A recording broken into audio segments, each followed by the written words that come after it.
Hello there, you're looking good today, aren't you? And today on this special episode of Thursday Theories, I thought about introducing a little bit of music. It'll be coming up eventually, I believe. Not entirely too sure. Oh yeah, it's coming up. Yes. Yes. Yes. People at my school did this. Yes. I go to a very fancy school. I'm joking, I'm joking. If you believe me. So today, as you can probably guess by the image on your screen, I'm focusing mainly on The Legend of Zelda. Even more specifically, Ocarina of Time. My first theory today is, the Sage Medallions.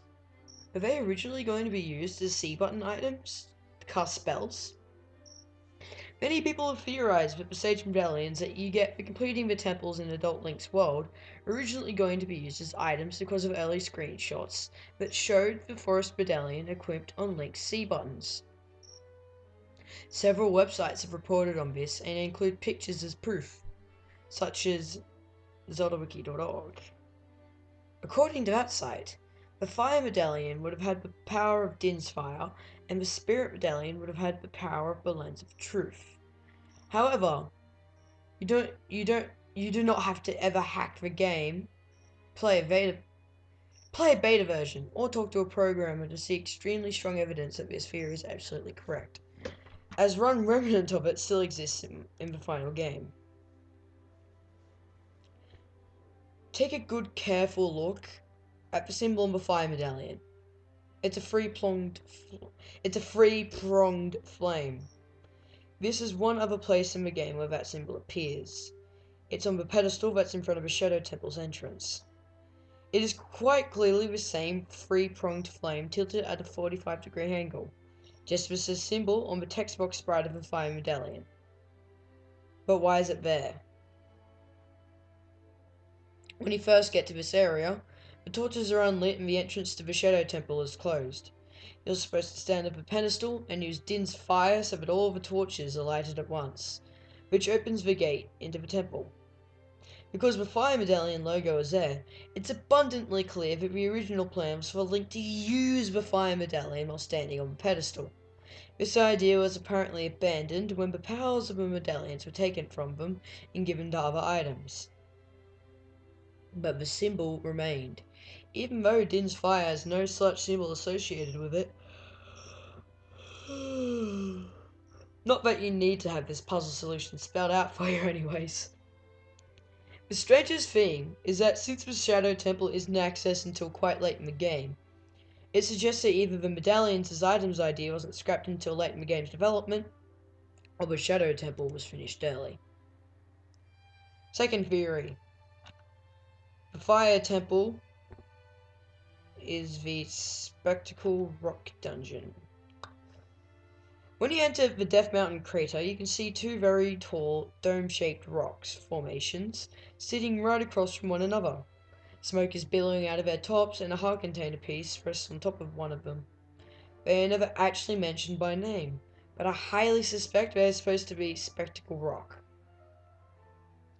As you may already know, Spectacle Rock first appeared in the original Legend of Zelda for the NES, in the Death Mountain area of the overworld. It was the entrance to the ninth and final dungeon in the game's first quest. It appeared in Zelda 2, the Adventure of Link, again in the Death Mountain area. This area of Zelda 2 was meant to represent the overworld map of The Legend of Zelda.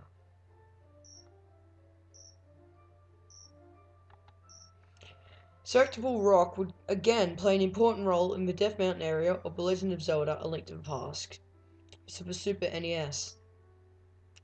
So as you can see, where there is Death Mountain, there is always Spectacle Rock. Therefore, I feel it's reasonable to believe two giant dome-shaped rocks in a place called Death Mountain are indeed Spectacle Rock.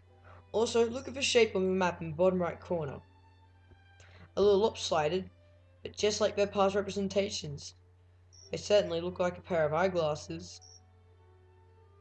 Oh, but this is not all. Prepare to have your mind blown.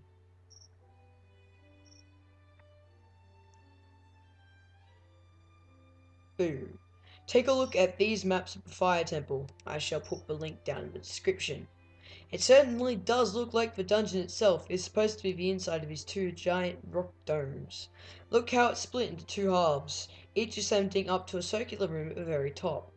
The one on the left has a Megaton hammer, and the one on the right is the area I like to call the top secret area. There's a chest with a huge rupee and a gold skulltula. The only problem is that I'm not quite sure the entrance to the Fire Temple is in the right spot for this configuration to make sense. It seems, where it is located, that the temple should be in the walls behind the domes. But aside from there being no reference to Spectacle Rock in this dialogue, I still believe it's safe to think of this being Spectacle Rock Dungeon. Number 3. Gerudo Valley was originally going to be accessed by Child Link. There is an overwhelming amount of evidence in the game to support this theory. If you hack or glitch your way into Gerudo Valley's Child Link, one of the first things you'll probably notice is the additional heart container piece on the platform right above where Adult Link gets thrown into a jail cell by the Gerudos. This platform otherwise serves no purpose. The fact that it's there, but not in Adult Link's world, is pretty strong evidence that Child Link was to have access to this area at some point in development. Even some of the dialogue in Gerudo Valley is rather questionable for Adult Link. The carpenter, Jiro, calls him a cute kid for Pete's sake. That seems an odd thing for an adult male to call a teenager, but it would make perfect sense if he was talking to Child Link. CB007 pointed out to me that there's also the dialogue, when you finally learn to ride a horse, you should come back and try it, spoken by the Gerudo master of horseback archery, referring to the archery game. This seems rather odd to be spoken to Adult Link, since you're very likely to have learned how to ride a pony at this point, because the only two ways to cross the broken bridge to the training grounds are either by leaping across on a pony or using the long shot.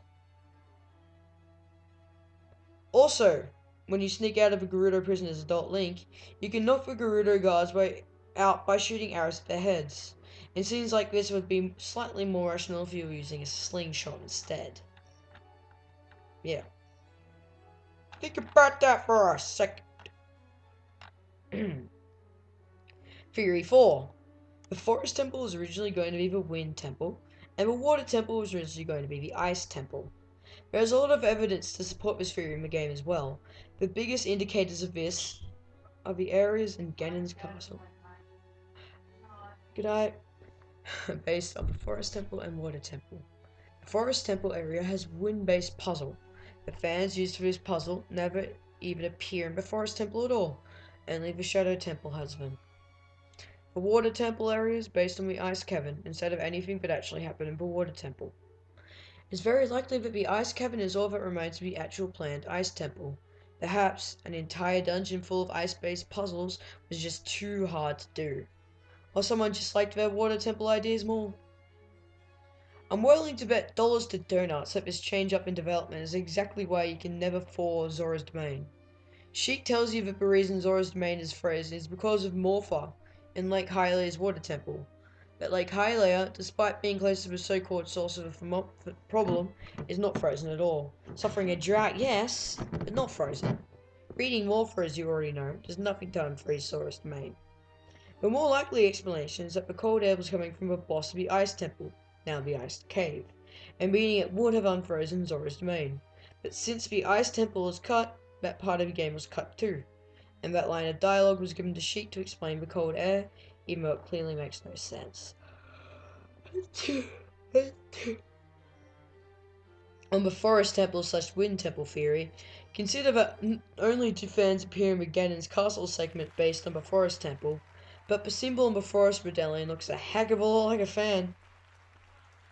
Thank you for the applause. I really like it. Thanks, man. I like it. I appreciate it so much. Okay, that's going on a bit, isn't it? Yeah, I thought so. Hackers have discovered Japanese text stored in Varong for an ice medallion and a wind medallion. Hacking the wind medallion into Link's inventory reveals it to look identical to the forest medallion. This could pretty much lay to rest any doubt that the Forest Temple was originally going to be the Wind Temple. It is unknown at this point if the Oh, are you kidding me? What? Freaking Windows Media Player. I should get iTunes. But it is unknown at this point if the ice medallion corresponds to the water medallion in the same way, but consider that the symbol on the water medallion resembles a snowflake. The music is starting again. Boom. Last theory. The Light Temple was originally going to be a playable area, but got turned into a cutscene only area, and some of its idea were combined with the Spirit Temple. The evidence for this one is a little shakier. I still got a very strong feeling that the Light Temple is going to be playable at some point, but it was changed so you could only ever visit in the cutscenes with Roar of the Sage. Yeah, he's such a weird name.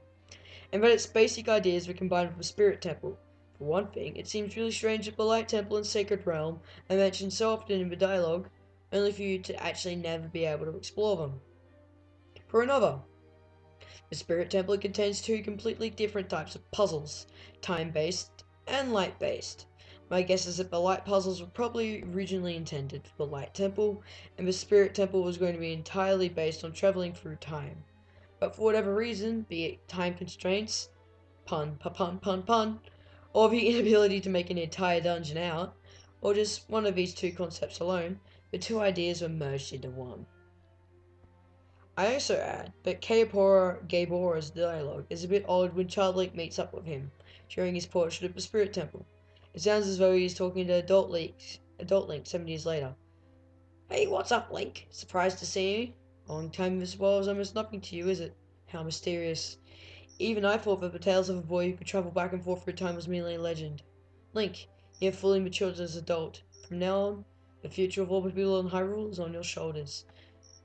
Maybe it's not my time anymore. Here's my last advice. Why would Link be surprised to see him as a child when he's shown up for every child dungeon? How would the owl know Link had matured and was traveling in time if his took place in the past? Not his time anymore. That sounds like a future version of the owl. Maybe the owl was supposed to visit Adult Link in the future instead of disappearing. There is also unused dialogue stored with the rest of the desert area text that says the entrance to the past, the entrance to the present, and the entrance to the future. These may be with the desert dialogue because they are intended for the Spirit Temple. What's even weirder about them though is that they suggest 3 different time periods, whereas in the final game, Link only travels between past and future, not to the past.